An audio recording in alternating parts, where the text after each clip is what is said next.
Welcome back, fellow movie enthusiasts. Today, we have something incredibly exciting lined up for you. We're diving into the highly anticipated world of John Wick 4. I'm your host, and together, we'll unravel the secrets behind the next chapter in this legendary franchise. So, without further ado, let's get started.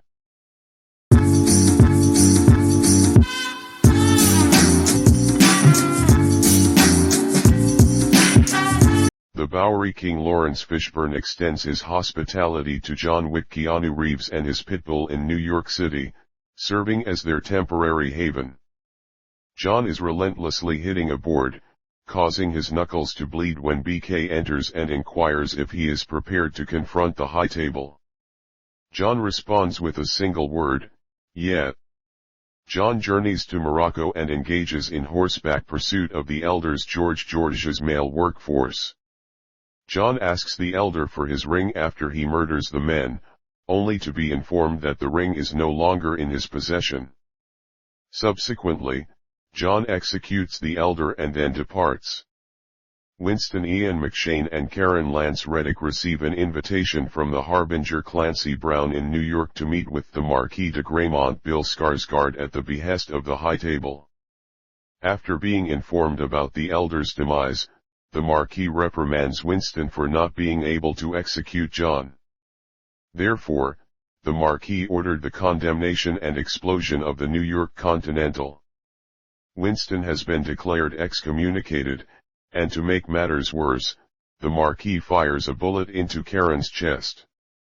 Winston remains beside his dying friend, expressing that he ought to have been the one to suffer instead. In one of Paris' parks, Kane Donnie Yen, a visually impaired hitman, stands while his daughter Mia Amy Kwan plays her violin. The Marquis asks Kane to pursue John. Kane claims to have left his profession, yet the Marquis is using the threat of harm to Mia as leverage to coerce Kane into obeying the High Table's commands. John makes his way to the Osaka Continental, which is overseen by his former acquaintance Shimazu Koji played by Hiroyuki Sanada, and his daughter Akira Rina Sawayama is serving as his personal concierge.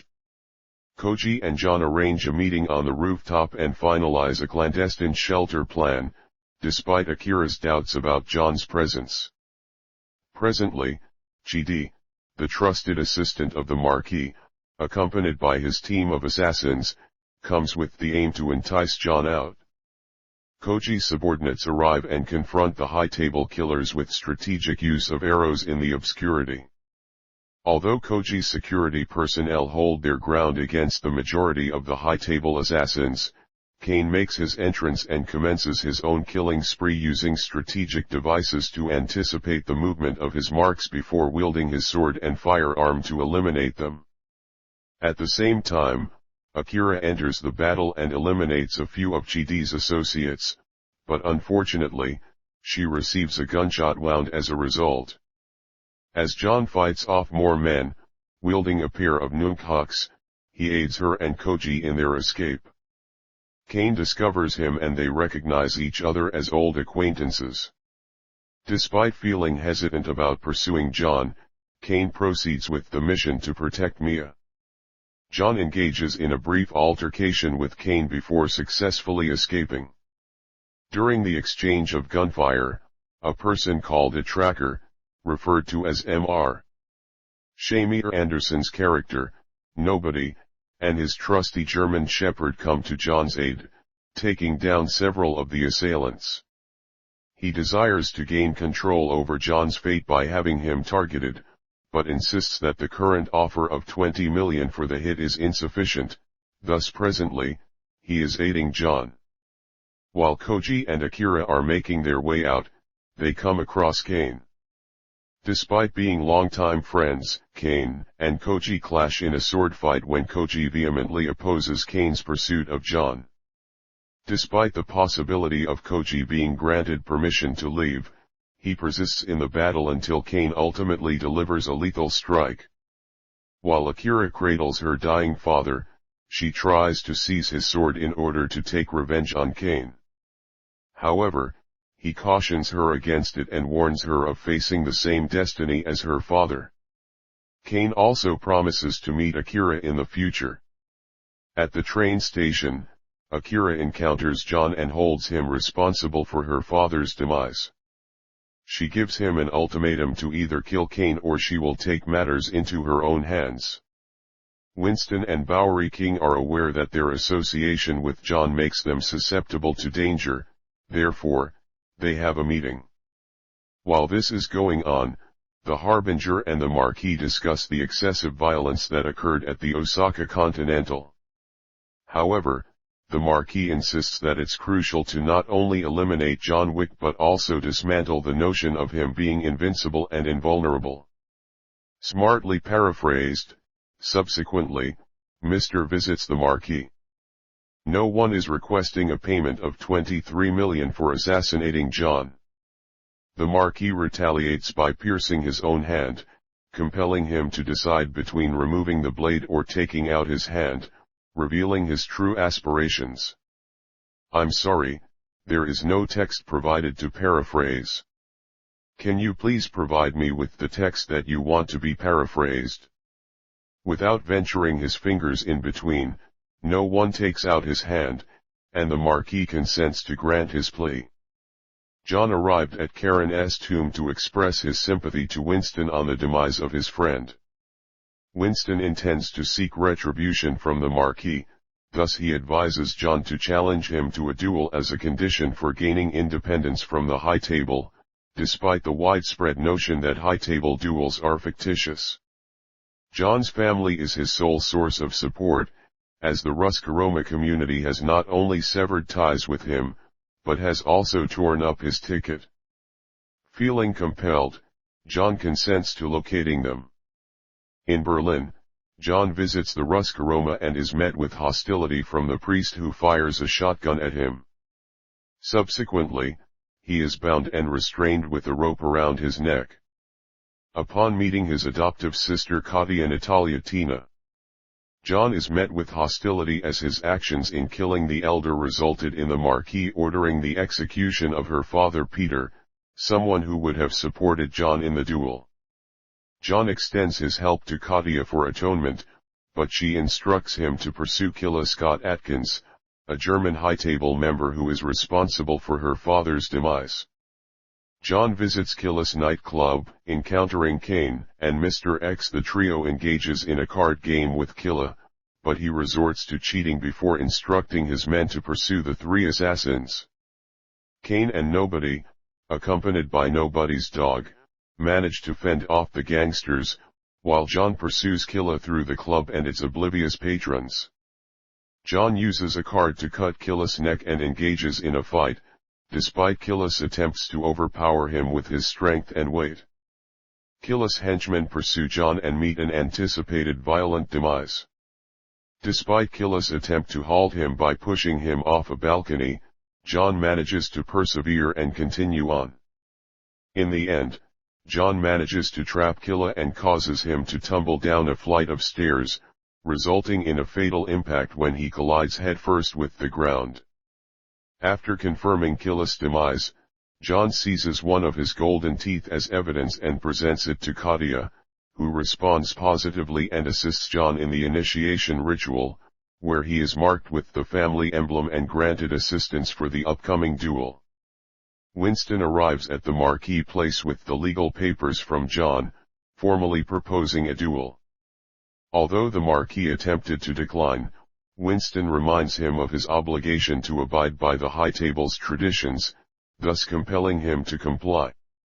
Furthermore, Winston stipulates that in the event of John's triumph, his excommunication status will be revoked, and his continental establishment will be restored to its former state, complete with his leadership position reinstated. The Marquis cautions Winston that he will act as John's backup and if John perishes, he will meet the same fate. John joins the Marquis at a table, while the Harbinger oversees their meeting to negotiate the terms of the impending duel. At daybreak in Paris, they will come together at the Sacre-Cœur and engage in a gunfight. Failure to appear before the deadline by either party would result in an automatic loss and provide legal justification for execution.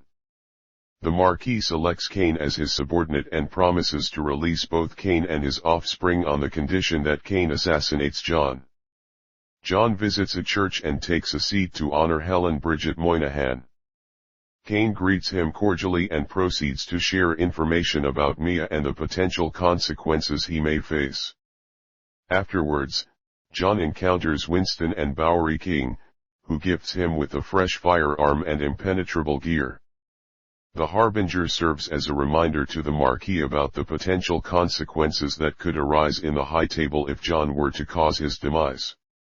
In order to prevent John from reaching the Sacre Coeur on schedule, the Marquis sends Chidi and his gang to pursue him.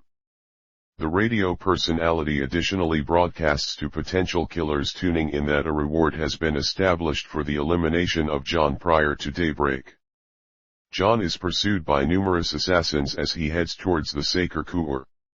He confronts armed assailants in public areas, going as far as engaging in a high-speed chase around the Arc de Triomphe, either disarming them through gunfire or allowing them to be struck by vehicles. Due to the high table monitoring his location, there has been an increase in the number of assassins pursuing him. John barges into a facility teeming with criminals and unleashes a barrage of explosive ammunition upon them.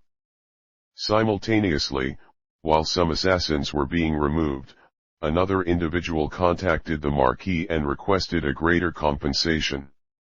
After some negotiation, the Marquis finally accepts a contract worth 40 million, which in turn attracts additional hitmen who are even more desperate and unlikely to succeed.